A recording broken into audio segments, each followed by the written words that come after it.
नमस्कार मित्रों। सोचा देश के आर्थिक हालात पर आपसे कुछ गुफ्तगू करूं, कुछ बात करूं। इस संबंध में बात करूं कि वास्तव में देश के हालात क्या हैं। आपके लिए भी ज़रूरी है, मेरे लिए भी ज़रूरी है, पूरे देश के लिए ज़रूरी है कि देश के हालात समझे जाएं। देश जिस आर्थिक दशा से गुजर रहा है, उस आर्थिक दशा को देखते हुए ऐसा लगता है कि देश में त्राहिमाम मचने वाला है। आपको सोचना होगा कि आखिर ऐसा क्यों होने वाला है। क्या सरकार की नीतियां पिछले 8 सालों से हमारे देश को इस दिशा में ले गई हैं कि देश में आर्थिक तबाही मच जाए। महंगाई दर बढ़ रही है, विदेशी निवेश नहीं आ रहा है, फॉरेन रिजर्व जिसको कहते हैं विदेशी पूंजी रिजर्व, विदेशी मुद्रा भंडारण कम हो गया है। देश में भुखमरी के आलम है। भुखमरी के हंगर इंडेक्स में भारत 101वें स्थान पर है। गरीब आदमी खा नहीं सकता क्योंकि उसके पास रोजगार नहीं है। इसलिए सरकार 85 करोड़ जनता को मुफ्त में राशन दे रही है। मुफ्त में राशन देने के पीछे उसका तर्क है कि लोगों के पास रोजगार नहीं है तो खाने के लिए कुछ चाहिए। जो भंडारण हमारी पिछली सरकार ने देश के आपातकाल के लिए किया था, आज वो भंडारण देश में भुखमरी को मिटाने के लिए किया जा रहा है। इंडस्ट्रियल उत्पादन श्रिंक कर रहा है, यानी कि सिकुड़ रहा है।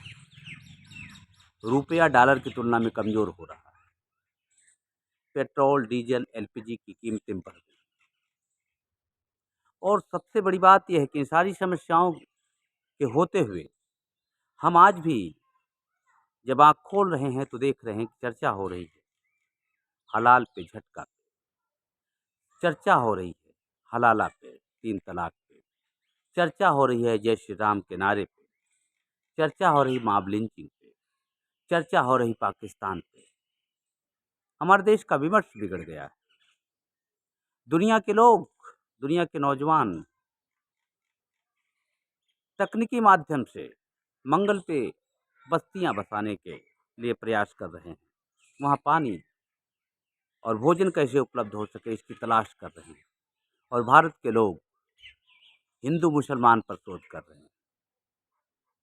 बात होगी, अगर ये बात बड़ी ज़रूरी है, ये बात जीवन के लिए बहुत उपयोगी है तो होनी चाहिए। लेकिन मुझे नहीं लगा और मुझे लगता भी नहीं कि ये चीज़ें, ये बातें जीवन के लिए उपयोगी। धर्म विशेष पर हमला करना, आपके बहुसंख्यक होने का अर्थ ये नहीं है कि आप अल्पसंख्यक पर सवाल उठाओ। लेकिन आप सवाल उठा रहे हो, आप खुश हो, आपके खुश होने के परिणाम आ रहे हैं। आप अपनी आर्थिक स्थिति नहीं देख रहे, आप देख रहे हो मुसलमान कैसे तबाह। आप सदियों से प्रताड़ित हो रहे दलितों के हालात नहीं देख रहे, सदियों से भूखे उजड़े परेशान रहे गरीबों के हालात नहीं देख रहे। आप ये नहीं देख रहे हो जिनको सदियों से अगड़ा कहा गया वो भी अब पिछड़े होते जा रहे हैं। वो दिन दूर नहीं जब जो चंद लोग इतरा रहे हैं अपने अगड़े होने पर, अगर आर्थिक हालात बिगड़े तो उनके हालात दलितों और आदिवासियों से भी बदतर होंगे। ये और बात है कि सामाजिक ताने बाने के कारण उनको सामाजिक छुआछूत से बचा लिया जाएगा, वो अछूत नहीं कहे जाएंगे। लेकिन भुखमरी हर आदमी को अछूत बना देती है। और उद्योगपतियों का जो आलम है, जिस तरह से देश को लूटा जा रहा है, और जो सबसे बड़ी बात है कि लूट में, इस देश की बदहाली में भारत के प्रिंट मीडिया ने, भारत के इलेक्ट्रॉनिक मीडिया ने जिस तरह से देश को तबाह करने में अपना योगदान दिया वो कभी भुलाया नहीं जा सकेगा। यह पहला देश है जिस देश की मीडिया सिर्फ सरकार की चाटुकारिता कर रही है, सिर्फ एक तानाशाह की चाटुकारिता कर रही है, सवाल नहीं खड़े करती और सरकार के इशारे पर चल रही है। हो सकता है आपके कुछ आर्थिक हित सधते हों, हो सकता है कुछ आपको आर्थिक लाभ होता, लेकिन आप दूरगामी दृष्टि नहीं देख रहे कि आपके बच्चों का लाभ कहाँ से होगा। आपके रुपए अरबों खरबों रुपए जब देश में आर्थिक तबाही आती है, जब देश में आर्थिक विपन्नता आती है, तो रुपए किसी काम नहीं। आपके बच्चों का भविष्य अंधकार में जा चुका है। मैं ये कहना चाहता हूँ कि जा चुका है, जा नहीं रहा है। अब हालात कंट्रोल से बाहर जा रहे हैं, नियंत्रण से बाहर जा रहे हैं। लेकिन आपको अभी भी अफसोस नहीं है, अभी भी आपके मुद्दे वही हैं, अभी भी आप और अभी भी मोदी जी के पुजारी, जिनको अंधभक्त कहा जाता है, वो कहेंगे कि शेर पालना महंगा तो पड़ता है। आज तक मुझे समझ नहीं आया कि किस बात का शेर, कौन सा शेर। शासन चलाने के लिए एक प्रबुद्ध व्यक्ति चाहिए, कोई जानवर नहीं। और अगर एक जानवर जिसे आप शेर कह रहे हैं,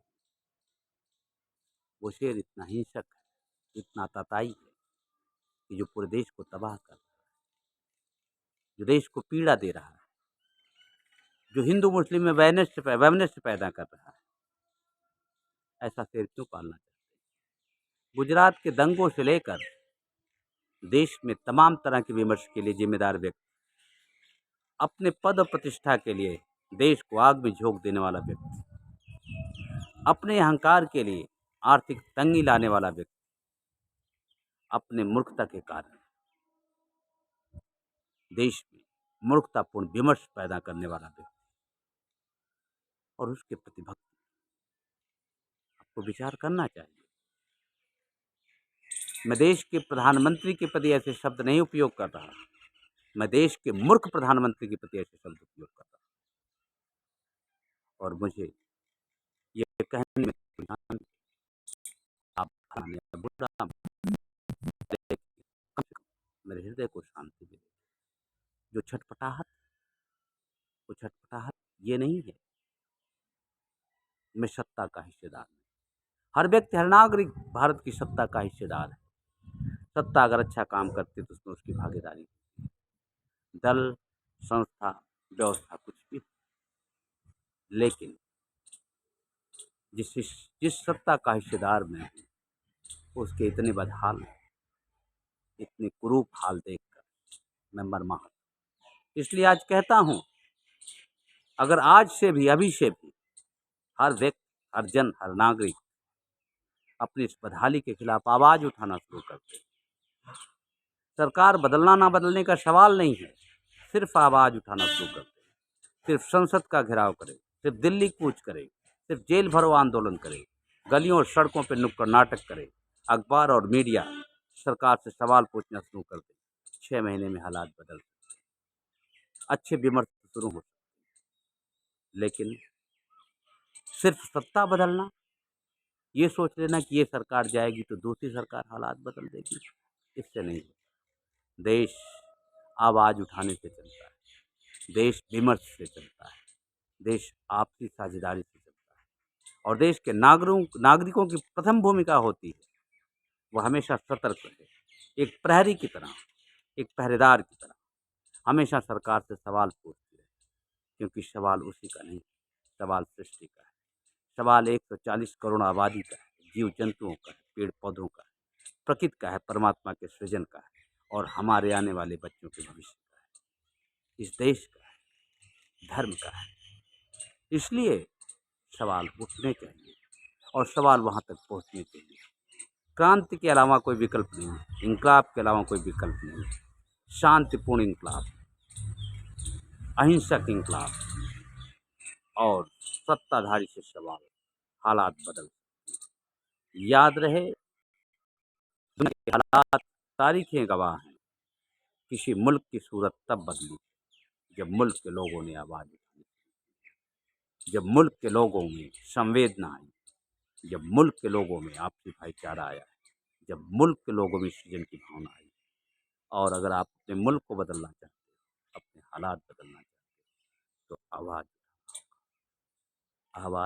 जरूरी, आवाज़ जरूरी ही नहीं, अति आवश्यक। आज आवाज़ उठाना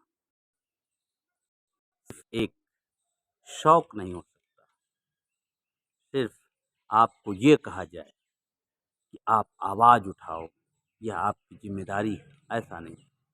आवाज़ उठाना आज आपका प्राथमिक और अंतिम कर्तव्य है। आवाज़ उठाना आज आपके जीवन की प्रथम धुरी होनी चाहिए।